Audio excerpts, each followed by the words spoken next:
I think is what it is. Okay, there we go. All right, cool. Amazing. So it's so wonderful to meet you, and I'm really excited to interview you. Let's go ahead and get started. I would love to ask, how did you first discover or come about NLP? I was in college, and it was the thing to do it then was everybody was working with a therapist, and I had a roommate who was working with a therapist, and I was working with one.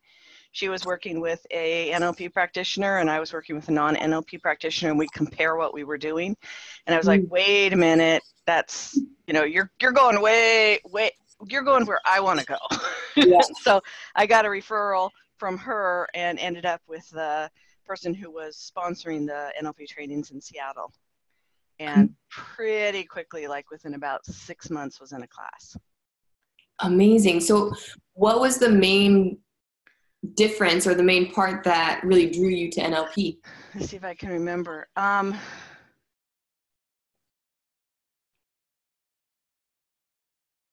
There was a depth to the work that my friend was doing, and there was a resolution that she was getting when I felt like I was mostly scratching the surface with my current therapist. And the therapist I had was quite good. So it wasn't that I had a poor therapist. It was really that there was a going into deep belief systems that I wanted to get to that we just weren't getting to.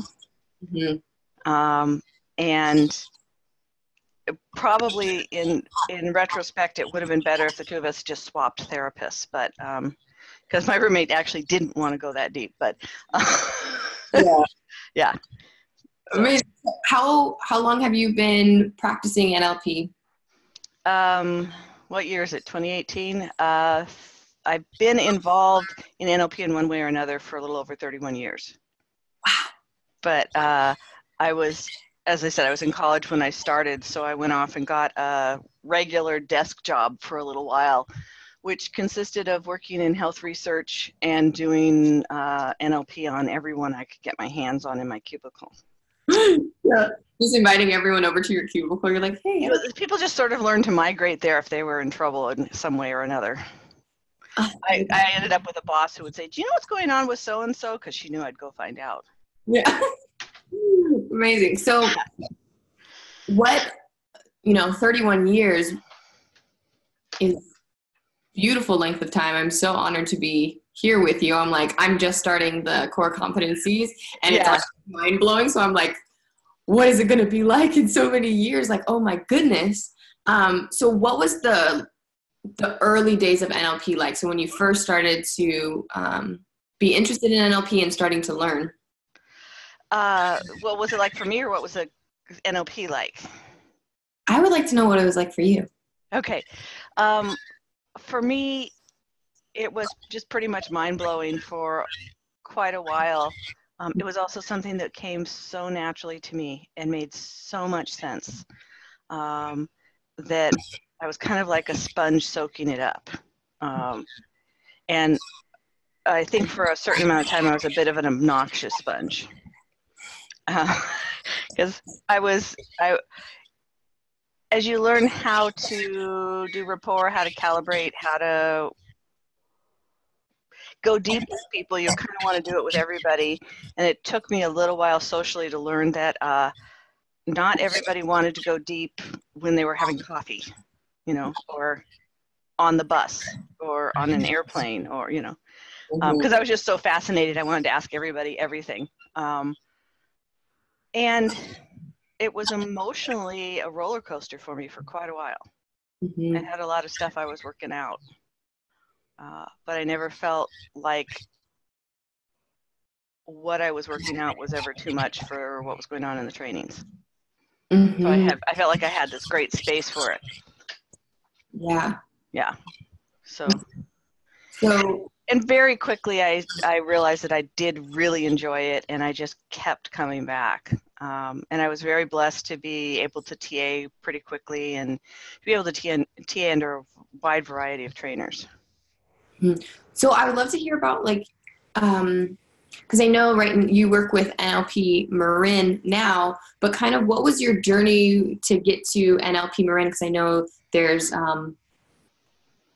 so many different NLP practitioners and stances and stuff out there. So, well, and being up in Seattle and doing most of your NLP work with NLP Marin is kind of an odd connection.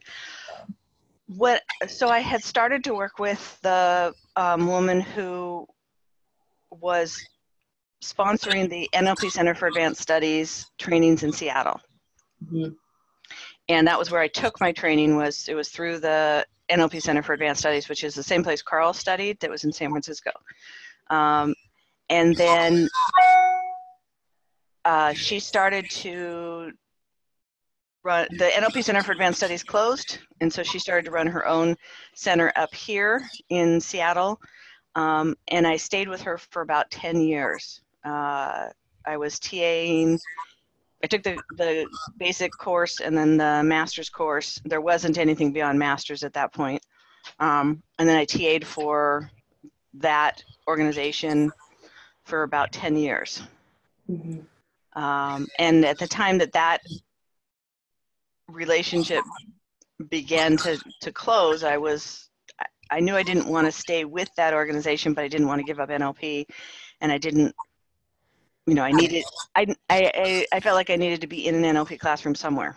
And Carl had been one of the trainers that she had paid to come up here and do our trainings, was Carl. So I had known him since 1988. Mm-hmm. And had over the years become friends with him. And I said, can I just come down and hang out in your classroom? And he said, sure. And I kind of never left that either. Somewhere in between, I worked as they didn't call it a TA, I can't remember what they called it, but out at the NLP Center for Advanced Studies in Utah, also doing the health certification training. Oh, wow. So pretty much if I could find a place that I could hang out for a little while, I did. And it was really great to have experience of multiple training centers. And then in the early 2000s, I was running a training center up here in Seattle where we did core and masters. And we used the same curriculum that NLP Marin does. We were just basically kind of an NLP Marin satellite. And then NLP Marin started getting so busy that I was kind of doing the whole thing up here. I was doing all the enrollment, all the paperwork, everything. And when I started having more and more work done at NLP Marin, it got to be too much to try and run a training center by myself up here. So after a master's class, I just kind of stopped advertising for the next class. Mm-hmm. So that hasn't been active since about 2011. Although I've got a few students up here who are complaining about that right now, but I'm down in Marin about half a year, about every other weekend. So it's really hard to stick another training in my schedule. Yeah. So you're traveling back and forth from Seattle to Marin? Mm-hmm. Wow, that's awesome. Yeah, if I've got 2 back-to-back weekends in Marin, I come down and I just stay during the week, and I'll see clients in the Marin area, or sleep in and do nothing for a while. But yeah, but a lot of times there's a weekend in between a training, so I come home and. Yeah, so I'm curious because hearing about that journey, it kind of feels like to me, or sounds like that. Did you always know that you wanted to be a part of like the teaching and the training, or how did you come about like moving in from being an NLP student and having my first response when I encountered NLP, which was like at a free intro, was, this is the most powerful thing I've ever seen, and I never want anything to do with it. Wow. Yeah. I was pretty young and pretty scared of being powerful. Mm-hmm. And I kind of thought, that's not, it's kind of like, being offered some high power machinery when like a big semi truck when you're just learning to drive, you're like,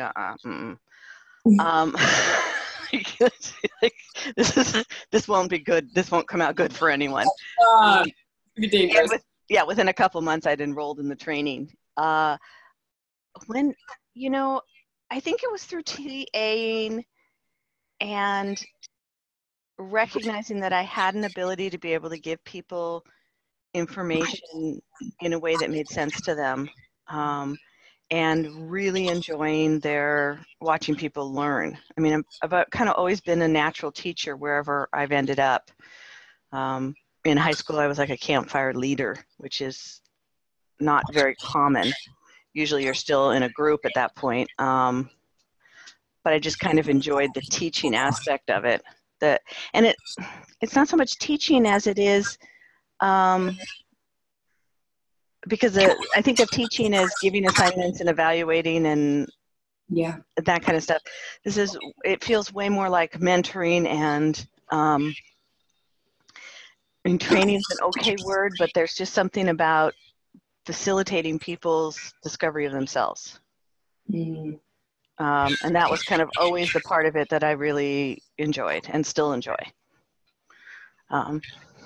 So that's kind of, you're like, you started off with like, I want nothing to do with this, and then probably within about 6 months I was starting to, I think probably from the point where I said I don't want anything to do with it to the point where I was a TA was maybe 8 or 9 months.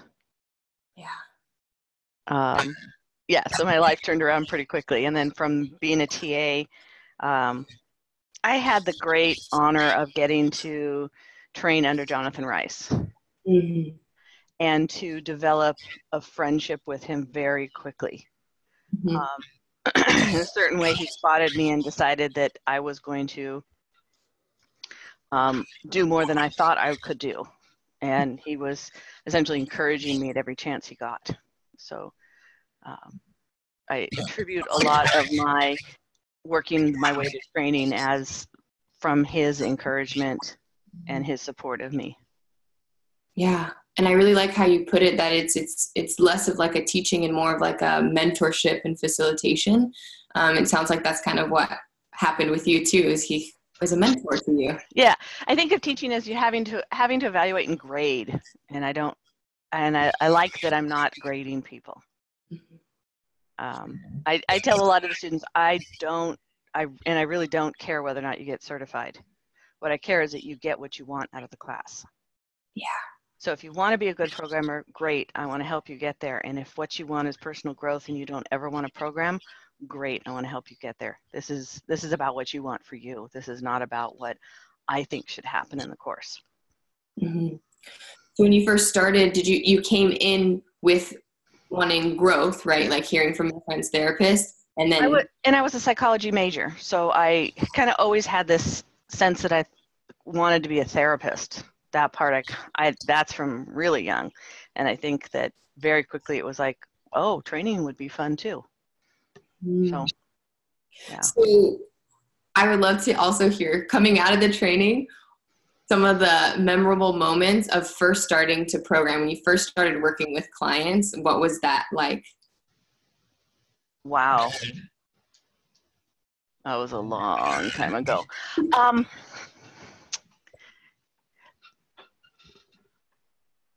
I mean, I was always kind of working with friends on the side and, practicing with anybody that would let me practice with them.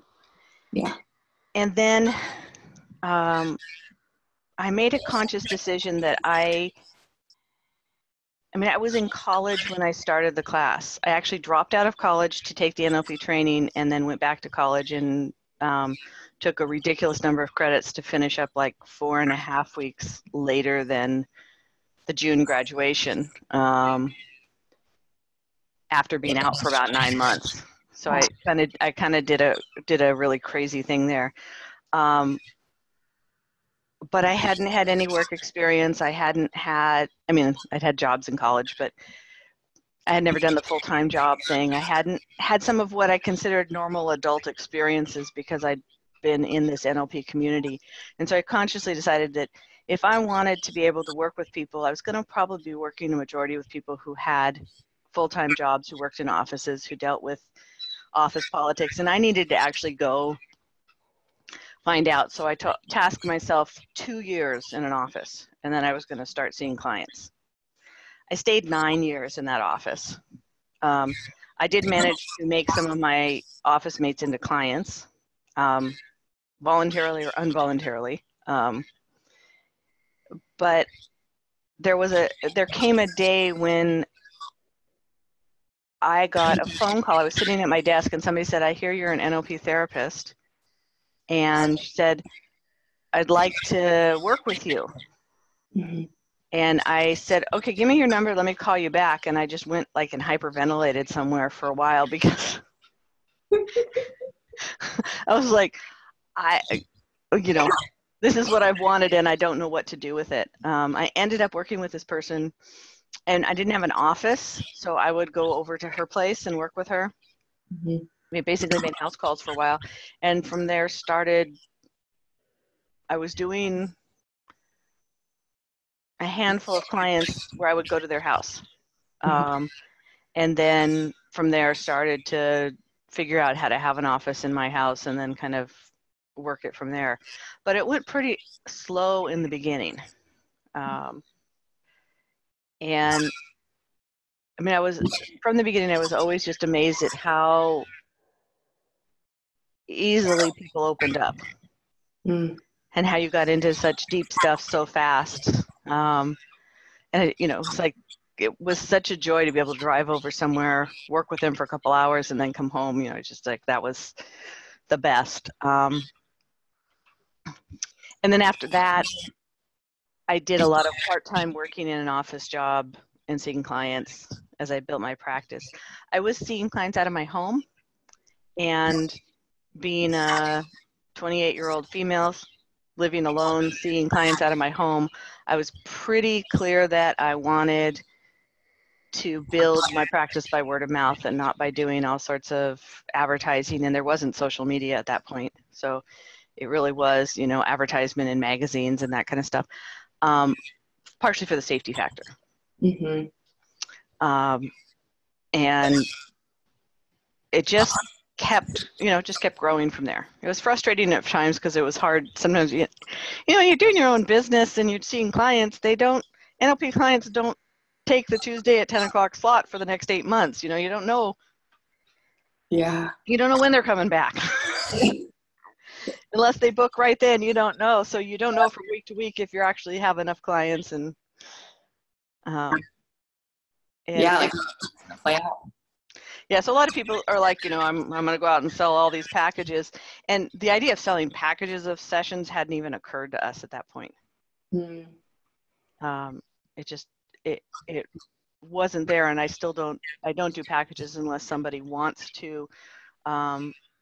If a couple clients occasionally are like, I want to force myself to do about 5 sessions with you, so can I pay you ahead?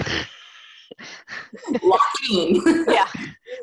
Because I'm so cheap, once I've paid, then I will actually use the time, kind of thing. But yeah, so some of the early clients weren't any different in working with them so much than they are today, except that I've grown so much and what I can do is so different. But the love of doing it and of the honor of being able to be with somebody and watch them understand themselves, accept themselves, and be able to be more of what they were hoping to be and more of what they felt like on the inside, be more of that on the outside. Watching that process just never gets old. It just doesn't. Yeah. And oh my gosh, I love hearing you say that because I can only imagine, like, just from the first couple weekends, the things that we're learning. So being it for so long and working with a lot of people, you probably meet so many different kind of people and unique stories. And tell me a little bit about, what do I actually want to know? I'm just like feeling all these things. I'm like, what do I actually want to know? It's like, it feels so rewarding as well. Yeah. And so I guess, what is some of your favorite aspects of working with people? Like, it's an honor to see them transform and change, but like, what are some of the things that has really inspired you over the years? There is a moment in sessions. It doesn't happen every session, but it happens in a lot of sessions where something that the person has been using to feel less about themselves in one way or another, suddenly is understood for what it is. Mm-hmm. And this appreciation of self and the release of holding something against themselves, that place where there's just something inside of them that kind of, I mean, the way we describe it is, and it sounds really corny if you're not actually experiencing it, but there's a moment where they fall more in love with themselves. Mm-hmm. And that is just, it's why we do this. Mm-hmm. That they can walk out of my office and have a better relationship with themselves, which means they're going to have a better relationship with everybody in their lives, Mm-hmm. because their relationship with themselves is better. And that they walk out not needing anything from me to keep that going. They found the connection inside themselves. It's all theirs. Mm-hmm. And to me, that's like the most amazing part of it, and most wonderful part is that I can do really powerful things with people in the office, but when they walk out, they're not dependent on anybody besides themselves. So if I don't ever see them again, they're fine. If I get to work with them again, that would be wonderful. But they're more at ease with who they are. And that's so powerful. Yeah, yeah. Very empowering. And to be able to do it while we're laughing, and to be able to, just kind of playfully get in there and do it. And it's not always playful. Sometimes it's really, really, really hard, painful stuff. Mm-hmm. It's just like, what else would you want to do in life? I mean, seriously. Right? It's kind of, I mean, it's got to be what like a preschool or a kindergarten teacher experiences when kids start learning that they can learn. Mm-hmm. And start getting what an alphabet is, and what, that there's some massive power in putting these letters together. That when kids like start to enjoy learning, that's got to be such an amazing experience for the teachers. And I'm sure it is in teaching any age, but there is this like, when kids figure things out, this like aha and this love. It's like when you get to see an adult do it, it's like cool. Yeah. I've seen adults do it, things like that, and I think that's where inspiration, my opinion is, like, inspiration is there too. It's like, like the light bulb goes on. Yeah, and you've had the experiences for yourself, and when you have those moments where you're like, hey, I'm not so bad in here, it's like, oh, okay, the world looks different. It's great. So one of the things I have described to people is that, they're like, what do you see your work as, or what do you, and I say I'm a really kind of quiet peace activist. Mm. Because I really think that peace starts inside each of us. And the more we are at peace with ourselves, the more we are at peace with everyone.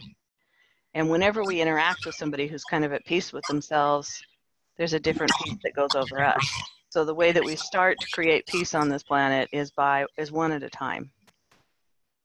Mm-hmm. And there's a whole other group that's working on the global scale down, and somewhere in between we're going to meet. But I really see the work we do as adding a lot of peace to the planet. Mm-hmm. So being able to train people and being able to kind of send them out, knowing that, it's simple things. It's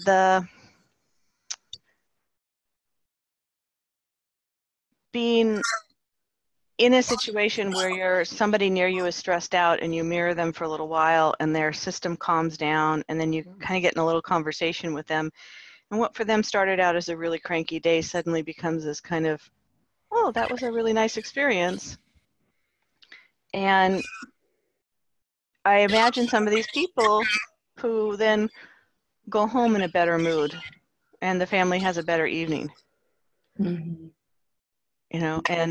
And because of that, some kid gets to have an experience of the parent that they wouldn't have gotten if the parent had come home grumpy. And there's just like, I don't know what happens.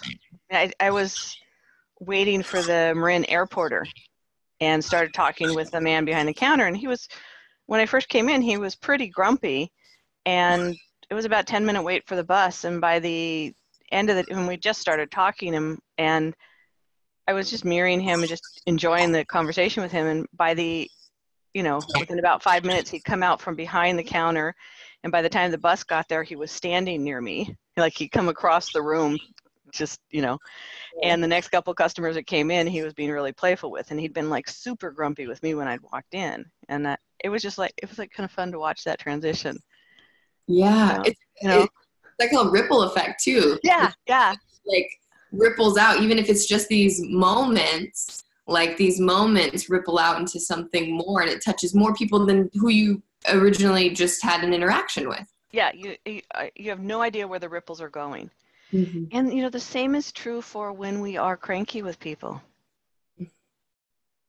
And we are cranky with people when we're cranky with ourselves. So again, the more we're at peace with ourselves, the less we're more likely to smile at somebody than flip them off.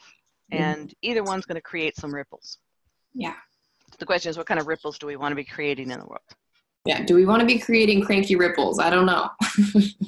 And, and sometimes we are cranky and we do it. And so part of being at peace with yourself is not expecting yourself to be perfect. Mm-hmm. And then you're only creating minor cranky ripples. You only do it a little bit, and then you kind of self-correct. Versus, if you just, there's this thing we do where like you wake up on the wrong side of the bed and everything's terrible from there on. Mm-hmm. I don't have many days like that ever anymore, because something in my day gives me an opportunity to shift that, and something about my relationship with myself allows me to shift that. Mm-hmm. And then I stop being cranky. And I will occasionally turn to one of my NLP friends and go, I am like massively cranky today, and they usually will just look at me and go, cool. And then I'm not cranky anymore. It's like,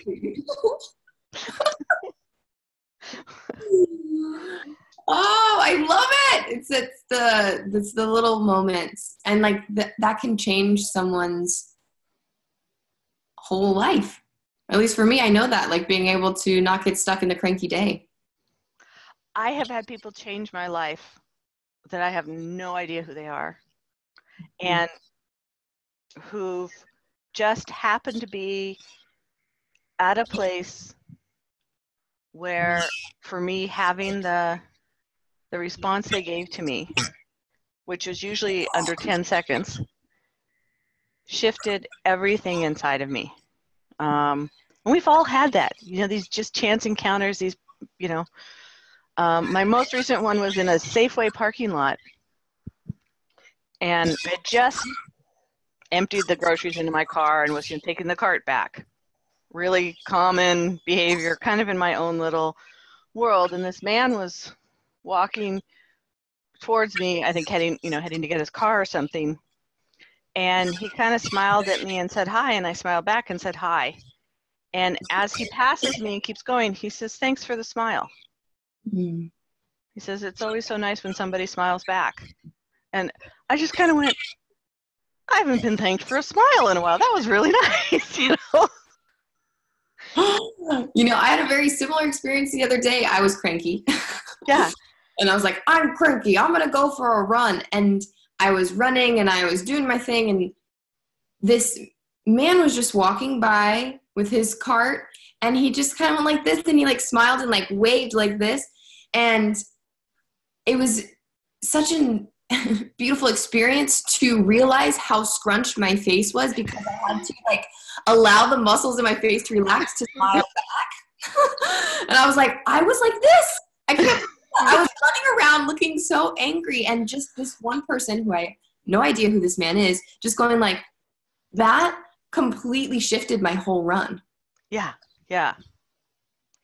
And probably the rest of your day. Oh, for sure. For sure. The other solution to crankiness that I found is get a girlfriend, get a bunch of junk food, and watch really bad TV and talk at it for a little bit. Like you get into it, it gets really fun, and then it's, then you're laughing, That's the way. Girlfriend, junk food, and bad TV. Yeah. I did that with a friend once. I was staying at her house, and I had just a really bad day, and I came back, and I said, I am like really cranky. I feel like eating junk food and watching bad TV and being critical of the TV. Would you like to help me? And she was like, yes. Like, that's exactly what I wanted to hear today. Oh my gosh, yeah. No, I don't want a good dinner. I don't want a salad. I just, yeah. So I think we made like nachos and like we're cranky at the TV and we just couldn't keep it up for more than about 10 minutes before we were just in massive laughter at ourselves and our crankiness. Yeah, I'm gonna write that one down. That is the way to go. It's like, let me just release the cranky by laughing. Well, and if you're cranky, what is it that you're trying to force yourself to do that you actually really don't want to do? Mm-hmm. And what is it that you really want and are needing that you're not giving yourself? Usually when we're cranky, that's kind of what it is. Mm-hmm. When you're able to think in those terms, which is like the ceasing of resisting how you are and attending to what you need without being obnoxious about it, those things go away. When we're cranky, it's because we need something. And it might be more rest, and it might be space, and it might be we need a safe place to be kind of cranky. Just for a little while. Mm-hmm. Just to get it out. So give yourself that. Yeah. Thank you. Well, yeah. Yeah. So I have a question that it's kind of changing the subject, but sure. So within core, like all the people who are in my class, we've just been talking, and what I've been hearing too is kind of like people are really nervous that they're gonna suck or that they're not gonna be good or they're gonna like do something wrong to like harm someone, right? So I was wondering if you had any memories of you maybe feeling that way or maybe some experiences of like sucking, or like what would be advice that you'd give to those people, including myself? What I would say to all of you is you are going to suck and you are going to do things wrong. Mm-hmm. That's called learning.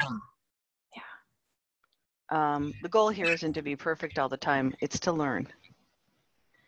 And I've watched students now for over 30 years. And any student who wanted to get good at it got good at it. Mm-hmm. But everybody's on their own timeline. And sometimes you can do the exercises and you can work with people beautifully right from the start. And sometimes there's some things inside that are much more urgent than the learning of the skill that you need some time to be with and to work on. Mm-hmm. And I don't think I've seen many students who haven't hit some point in there. So the first thing is like, instead of trying to go out there and be really good, just try and go out there and do something that looks like what you're supposed to be doing. And then, again, take that. There's no such thing as failure. It's only feedback. Take the feedback. Okay, so I tried this and it didn't work. I've seen people at festival day, with a certification, and I'm one of them, completely mess up and still get certified. On my certification day for the lower course, the basic course, I don't remember a whole lot. I remember who the TA was. And I remember sitting across from this woman and suddenly realizing that I was watching her mouth move, but I had no idea what was happening. And I said to her, I need to confer with my TA for just a minute, if you can wait. And she said, yeah, but I'd really like to know why you need to confer with her. And I said, because I have no idea where I am.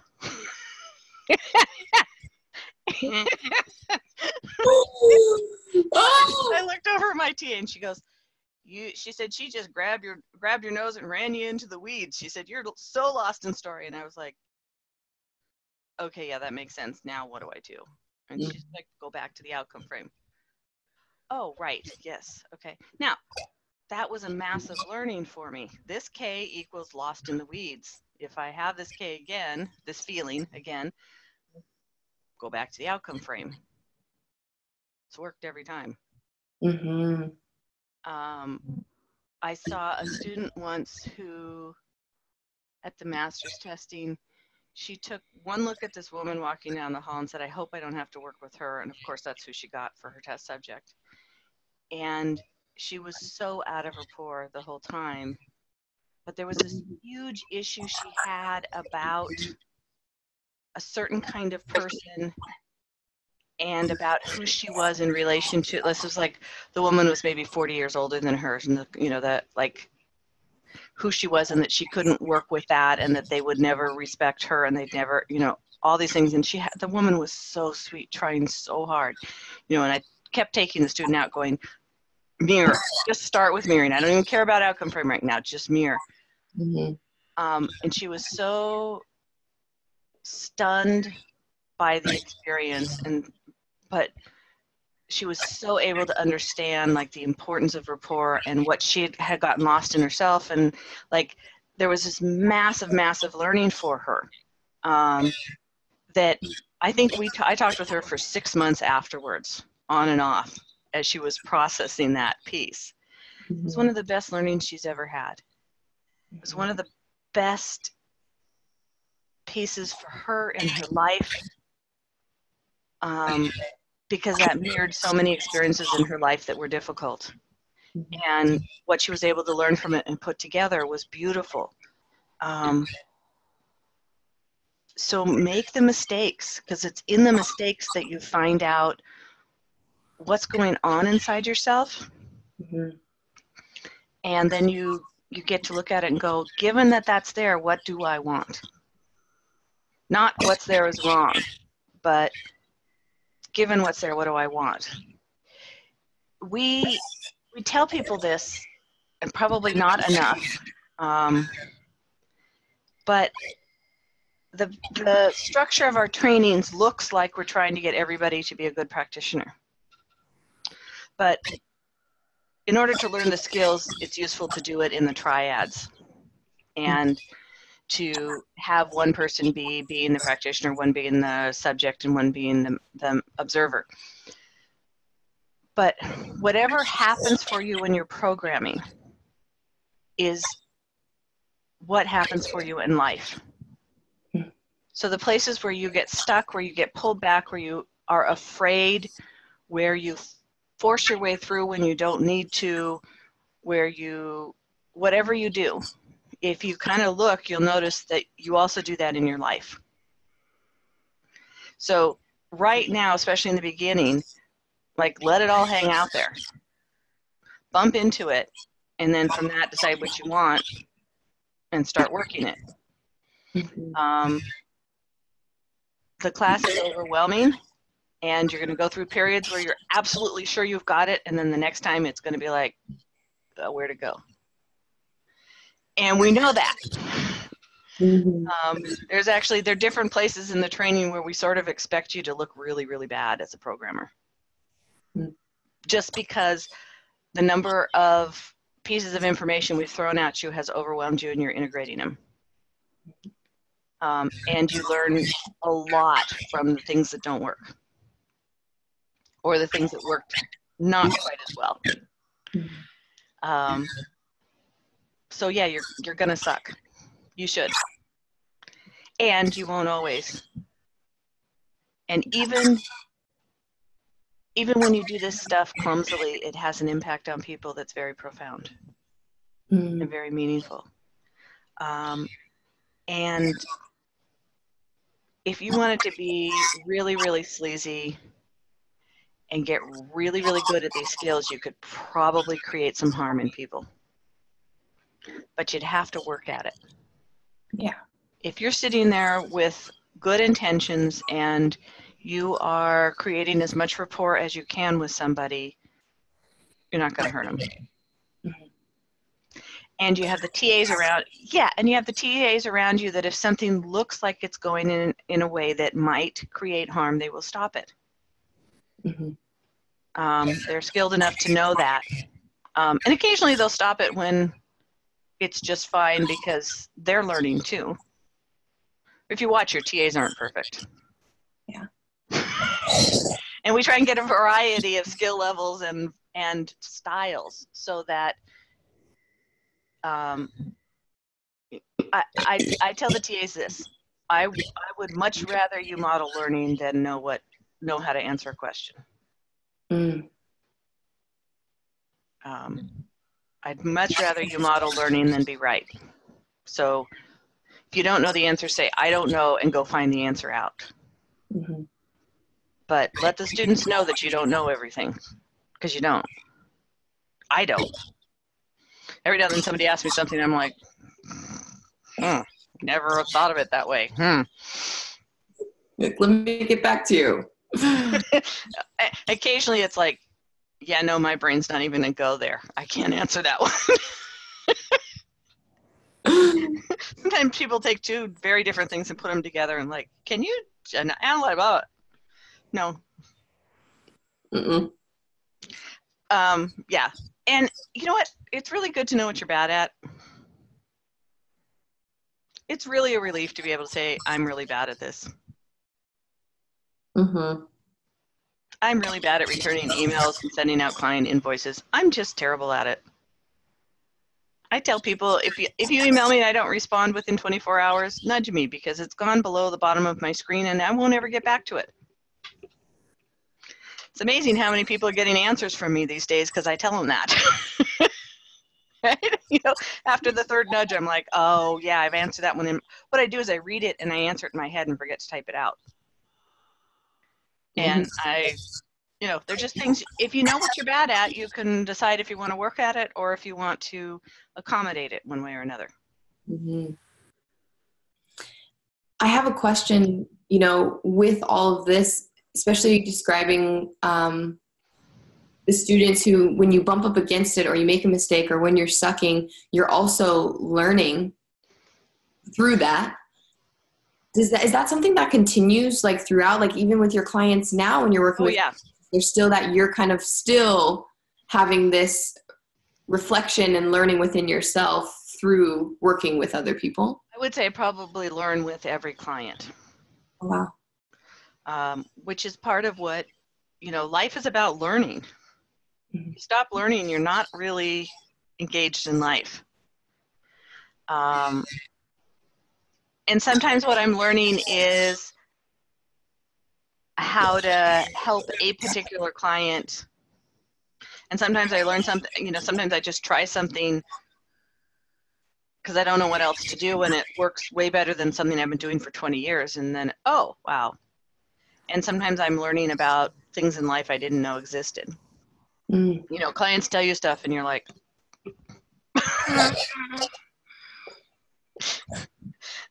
there are just things where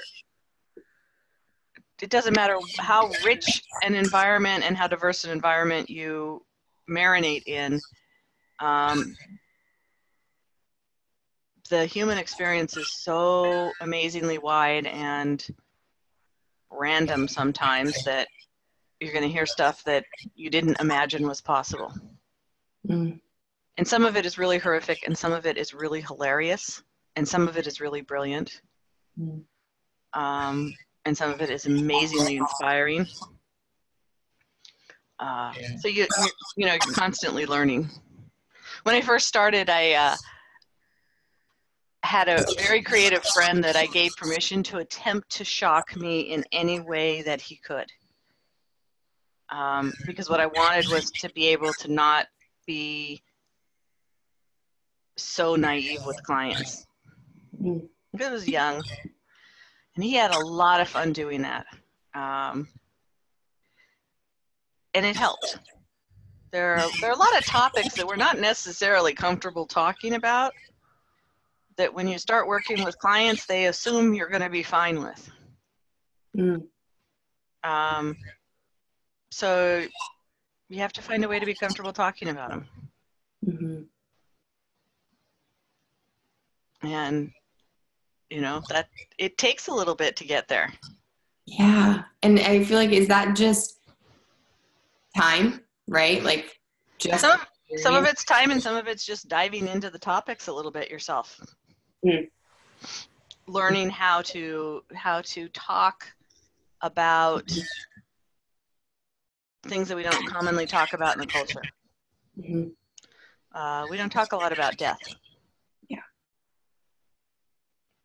But you're going to have clients who will be dealing with death, Mm-hmm. their own or somebody else's, and they need to talk about it. You know, particularly if they have a terminal illness or something and they're trying to find a little bit of peace before they go. You can't look at them and say, oh, you're going to heal, you're going to be fine. You kind of start with, so you're dying, what is it you'd like? You know? And actually just name it right there. Mm-hmm. I would never say to somebody, so you're dying, who hadn't said to me, this is terminal and I am dying. I wouldn't like diagnose that on somebody because I'm not qualified to do that. And if somebody's fighting their disease, I'll fight with them. But if they've decided that it's going to get them and they want to work on something else, I'm happy to do that. Mm-hmm. But it terrifies people.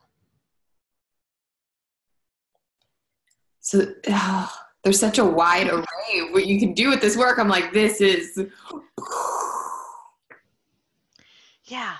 So, there's some people that really specialize in certain areas. I think life is way too interesting to totally specialize in anything. Yeah. But I think there are some common life experiences that are worth getting yourself more comfortable with. Mm-hmm. And they help you in all sorts of ways. I did, when I started this 30 years ago, I was really, really terrified of death. It was just the scariest thing in the world to me. Not necessarily of my death, but of anything being dead in front of me, or, that loss and all that. And somewhere along the line, I got really comfortable with it. And I have sat in 2 hospital rooms with people that are dying. I've been in the room when they died. And one was a friend's mother that I sat with. And that was kind of the first time I dealt with other people that were dying. But this, I just actually lived in the room until she died, kind of thing. Mm-hmm. And that was such a beautiful experience. And a few years later, I came home from from San Francisco to Seattle. And one of my uncles was in intensive care. He was septic. And within about 48 hours of being home, they had decided to discontinue life support with him. And I stayed with my aunt for 36 hours while he died. And because I was so comfortable with the topic, and because I'd seen it before, I was actually able to describe to her, this is normal. This is something you're likely to see. And to kind of know, I wasn't afraid of what I was going to see, and I wasn't afraid of him dying. He was obviously going to die. And so now it was about, how do we make sure he's comfortable, and how do I support my aunt through this? And it was this incredibly beautiful experience. And the rest of my family was incredibly grateful, because they weren't quite, some of them were very, very sure they knew how to deal with it and would have dealt with it, but everybody else had something else, that they had little kids, or they had somebody who was sick at home, or something that they needed to attend to. And I was just, for some reason, didn't have any client, my calendar was free. I think I moved one client who was very forgiving. I just said, I'm sitting with my uncle as he's dying. Can we reschedule? Yeah. Most people don't mind it. It was a client I knew would be okay with it. But the fact that I was not uncomfortable with the topic, and I was talking to my aunt about how the death process looked, it was a real gift to be able to do that. Mm-hmm. And it was right. And that came from working with clients for so long and having to find a way to be comfortable talking about those things. Yeah. What you do in the programmer chair, the more you can do there, the more you can do everywhere. Mm. So noticing what creates, where you get blocked in any kind of way or triggered is where the growth is. So a lot of people who think about taking the courses are like, oh, I don't want to become a practitioner. It's like, you don't have to be. Mm-hmm. But in practicing and learning these skills, you will discover yourself. Mm-hmm. So just notice when you get scared. Notice when you doubt yourself. Kind of go, what's that pattern? Mm-hmm. How do I really want to be in this kind of situation? Sometimes we do want to doubt ourselves. Sometimes we want to just say, oh, I'm learning. Right. Mm-hmm. Just notice like what it is about sitting in the programmer chair. What about that? Where do you doubt yourself, and where do you get scared, and where are you uncertain or uneasy or annoyed that somebody else is watching, or where do you hate your client? Where do you love your client? It's like this beautiful detector system. Yeah, yeah. Mm-hmm. Yeah, so that's why we format the classes that way. It's the best way to learn the skills. Mm-hmm. We don't expect, most of the people that take our classes won't become practitioners, but the self-discovery is what it's about. Mm-hmm. And every now and then people who don't want to become practitioners have emergencies where they use the skills, and it was kind of the only thing that would really help. And to me, those are kind of amazing stories. Those are. It's like, from what you're describing too, and from my experience seeing it, it's just a beautiful self-discovery toolkit that you can then practice if you decide to. But really, I feel like the foundation of it is that like self-discovery. It is that first. Absolutely. Yeah. Yeah. And, even like the first weekend gives you some incredible skills. So the whole rapport skills, the whole kind of calming the critter. Mm-hmm. When I was first in the program, I had a step-grandmother who had Alzheimer's. And my grandfather was caring for her. And after about 45 minutes of a family party, she would get really anxious and want to go home. And my grandfather really wanted contact with the family, and we really wanted contact with him. So I would go sit next to her and just breathe with her and participate with the rest of the family, but just mirror her breathing, sitting next to her, and was able to like extend the length of time that before she got anxious to something more like 2.5 hours. Wow. I got a lot more of my grandfather, and so did the rest of my family. And she was really comfortable with me. And towards the end, her son came out. Her children lived on the East Coast. My grandfather had married her and moved her to the West Coast when she was about 60. The family was kind of like, you just took our mom away. He came out to see her, and she didn't recognize him, but she recognized me. And I was able to find the bridge so that she could recognize him. Based off stuff she had told me in the past and kind of having watched the disease and stuff. I wouldn't have been able, even with everything I knew, I would not have been able to do that if I hadn't spent so much time at the family parties and every time I interacted with her, just mirroring her as best I could. And because she had me associated with safety. And past the point where she could talk or where she could really make sense of much of anything, her system knew to trust me. Yeah. That's first weekend skills. You don't need any more stuff than that for that situation, but it makes a huge difference.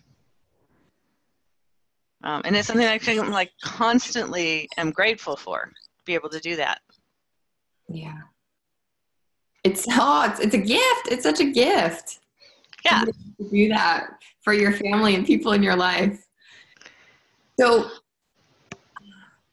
if you, one, I'm having a really great time Okay.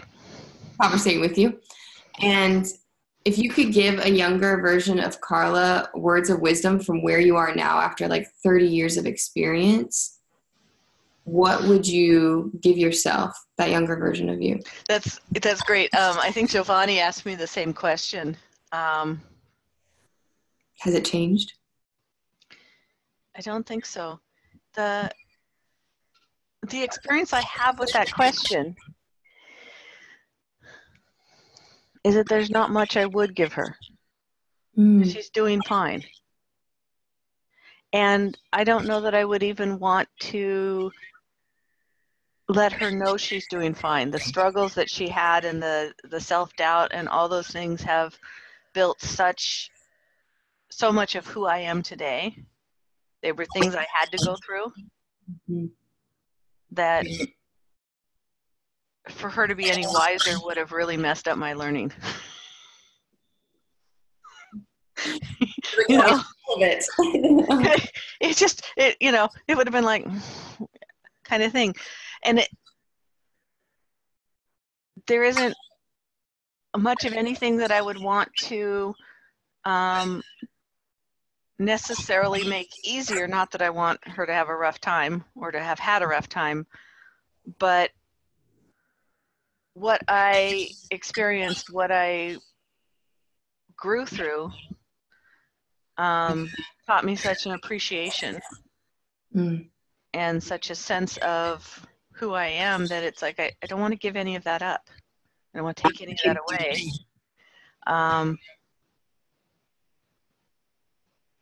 And there's, you know, I could list things that probably weren't the best decisions I'd ever made, or that were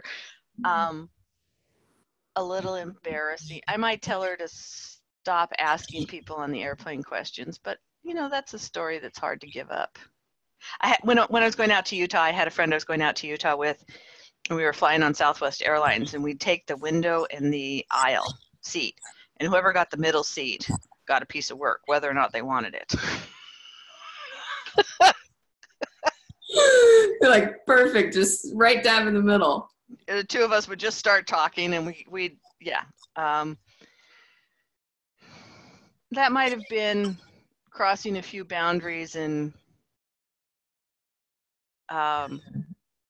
that's kind of, you know, ambush NLP, which is probably not the best thing you can do. Although everybody that we were sitting with seemed to have a really good time with us. I would like to have given them more choice now when I look back, but we really did learn a lot and had a lot of fun doing it. And I know a couple people, we made some changes in their lives. You know, it's an 1.5-hour flight. You can get a lot done. Yeah. One guy found us at baggage claim afterwards and came and gave us each a big hug and said, "That was so great." Okay. Yeah. You know, you don't normally get a hug from the person you sat next to on the airplane. Yeah. You're like, 1.5 hours. You just want a session with us.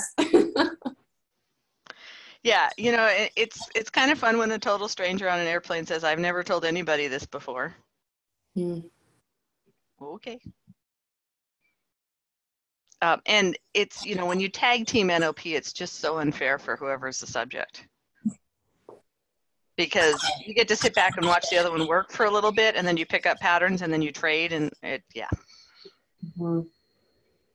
And she was my friend was fearless, just absolutely fearless. Yeah. But, you know, there's being young and going out and having some fun. I didn't do a lot of I didn't ever do like getting drunk and going to wild parties. I just ambush NLP on airplanes, you know? You know, just, yeah.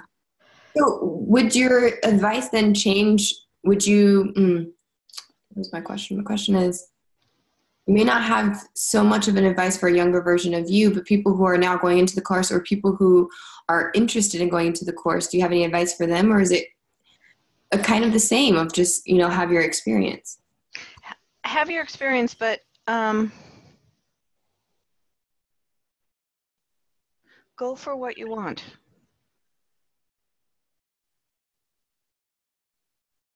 Like, allow that to be present in the class all the time.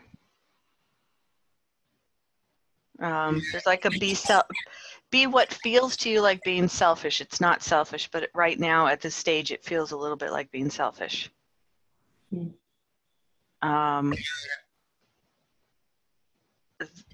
you know what you want and you're empowered to reach for it in all areas of your life, you will not come across as selfish.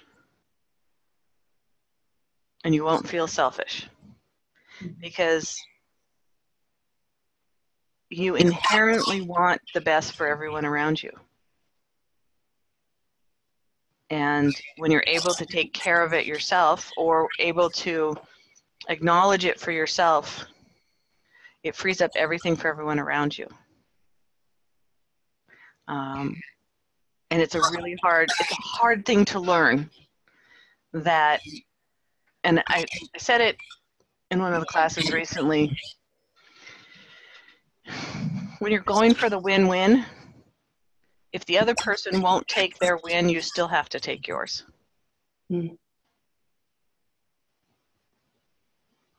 That's a good one. Yeah, it's not easy to do, but we do a lot of like not taking the win because the other person won't. It's like, no, you go for the win-win and you take your win. If you get a win that when you went for a win-win, then there's no harm done. Mm-hmm. If you don't take the win, there's harm done. You've done it to yourself. I'm excited to share all of that. Like, everyone, let's go for the win-win. Take your win. Carl's going to take one look at you and go, you've been talking to Carla, haven't you? Oh, that's so amazing. I don't have any more questions for you at this moment, but I do want to say that it has been really fun to interview you, and thank you. You're welcome. Do you have any like personal questions just about like what you're going through in the training? Oh, yeah, good question.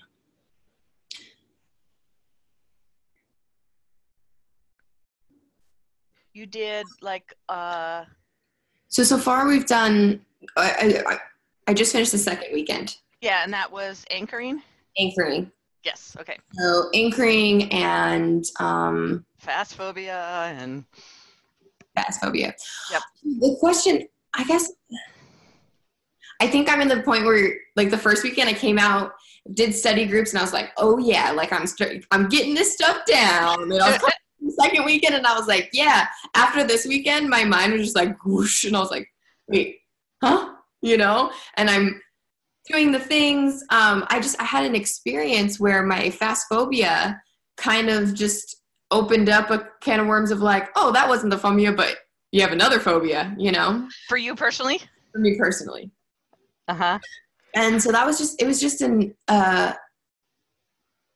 interesting experience of that. And then kind of not knowing what to do with that, just allowing myself to just sit with it and be like, okay, So as of right now, I actually don't have any questions because I think I'm just integrating the information. I have study group later on today. Great. So I'm sure I'll end up having more questions. I think this weekend was just the kind of questions that I asked of, I came in with this idea of what NLP is, and how it was going to play out in my life. And I had this whole plan, and everything was like, I'm going to go to NLP and then I'm going to do this. And so even just the first 2 weekends, I'm realizing that it's so much more than just programming and just becoming a practitioner. It is this ripple effect that it touches all areas of your life and the things that you do. Even if you're not, quote unquote, practicing NLP, it kind of just flows into all of your life. And so my focus has shifted just a little bit. What drew me to NLP was that it's like self-discovery and you get to help people at the same time, always. Like that was a win-win for me. Mm-hmm. And I'm like, oh, I get to continuously learn on myself. I think right now I'm just leaning towards the discovering myself right now. Yeah. I would come in on the opposite end. Yeah, good. That's a perfect place to be. That's where you will learn the most. Yeah. And that's where you'll get the most. And then that's a little bit what I mean about do what feels kind of selfish, but isn't. Discovering yourself is the single best way I think you can help people. Yeah. And it's a that's very convoluted for somebody to follow who hasn't had some of the NLP experience. Yeah. And also what I would say to you, just in general, that feeling of overwhelm and confusion, that is when you're integrating. And it also, when you are the subject for some of the change patterns, and this last weekend you did a lot of change patterns, you're also integrating those changes. You've had a fair amount of scrambling going on there. At the same time, you've been learning how to, right? So those weekends in particular where you learn a bunch of change patterns. And I think weekend 2 is the only one where we throw a whole bunch at you. It can be disorienting for the first couple, weeks till you get to the next weekend. Yeah, I think that is what's happening, because it's like my mind is like, student brain is like, okay, get this, and then you anchor, and this is how you do this, and the manual and everything. And then there's this other aspect of like, but when we did that, really just integrating my experience of that. I think, I do have a question. Mm-hmm. And I think this is the holidays are here, and Thanksgiving and Christmas. And I know that my family is going to ask me, what is this? I heard that. And let me tell you, one of my mother's favorite party tricks when we have new people at parties is to say, ask Carla what she does for a living. Because I answer it differently every time. She's been playing this game with me for almost 30 years. Wow. Ask Carla what NLP is. Mom, I'm like, I finally said, why do you do that? She said, well, you give a different answer every time. It's really fascinating. Yeah. Really hard to explain to people what you're doing. Yeah. And depending on who people are and what they understand in life, the explanation changes. Mm-hmm. But something really vague, like it's a, kind of an alternative communication skill. Mm-hmm. And, self-exploration. That kind of a thing can help. And also just saying, I don't even know how to describe what we're doing, but I'm loving it and I'm happy. Yeah. And a lot of times people are like, oh, okay. Yeah, that's pretty much been my response. Yeah. I'm like, I am student right now, so I know what I know. and it's like saying, describe police work to me. Yeah. Describe, you're a surgeon. What do you do? We know surgeons cut into bodies and fix things. You can give an answer that's about that vague. Yeah. And people are, it's calibrating, as you say, when their system is satisfied with enough information. Mm-hmm. And stopping. So this is where you practice your calibration skills. Yeah. And if you're not able to talk about it or you don't want to talk about it, just being able to say, honestly, like, I'm so in the middle of it, I kind of don't want to put words to it yet. It takes that away from that experience away from me to talk about it. It's really fun. Ask me again in March. Yeah. And I might have an answer, but my instructors tell me that they don't have an answer yet. So, yeah. I was visiting a cousin with my mother, and he understood a little bit about NLP, and and he was working with at-risk youth. So we had a lot of overlap in terms of, trying to understand the underlying patterns that were going on and all that stuff. And so he asked me, she didn't get the chance to say, ask Carla, but he asked me, and I had this rather lengthy conversation with him. And my mom's like, that's more information than I've ever heard. And I said, well, he knew what questions to ask. Mm-hmm. It was a completely different context. Yeah. My favorite family member, though, in terms of response to NLP, was a 90-something-year-old great aunt. Mm-hmm. And she had been pretty active in the women's suffrage movement. And she was asking me about NLP, and she said, are there any, is there any research? Is there, and I said, it's really too new for there to be research, and it's really hard to research because there's blah, blah, blah. And I was just kind of explaining to her how it wasn't quite understood yet. And she just looked at me and she smiled and she said, I get it. Mm-hmm. And I realized that she had been on the leading edge of something. And she understood what it was to be on the leading edge of something. And she didn't need it validated in any way. She just could tell that I was on the leading edge of something and I was happy. And there was just like this, like, oh, I understand what you were doing that we had between the two of us. It was so sweet.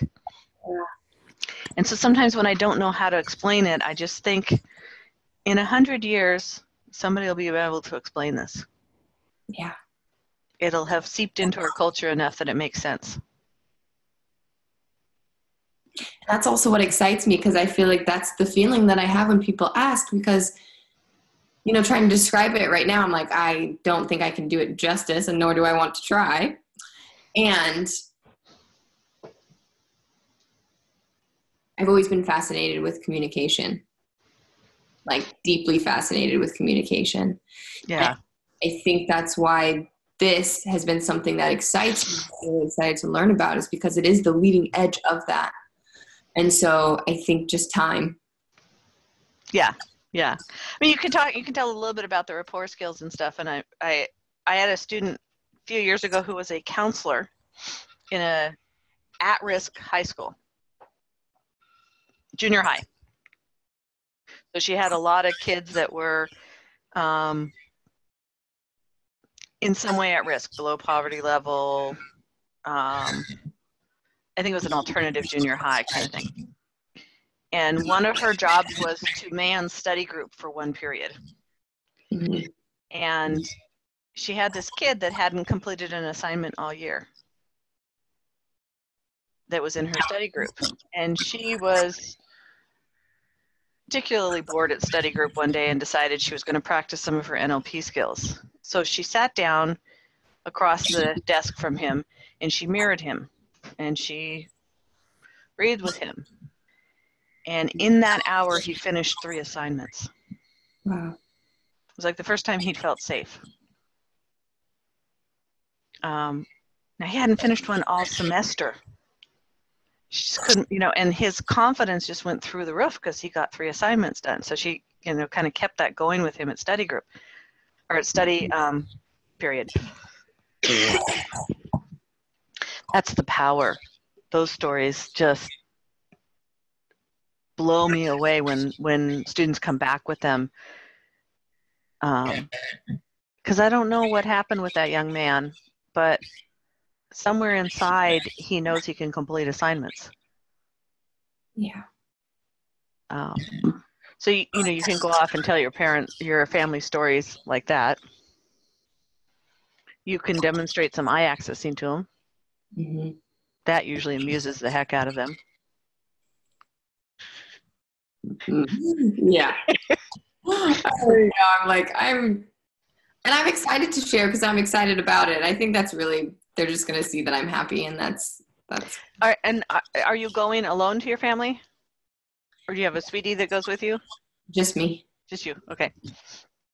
Because one of the things you can do if you're taking somebody is you can set up a couple anchors with each other that are like, I'm here with you, you're an adult, that they can fire off on you, and once you can fire off on them to stay more adult in the situation if you have any trouble with that. The way you smile when you talk about your family, it looks more like it's kind of a nice event for you.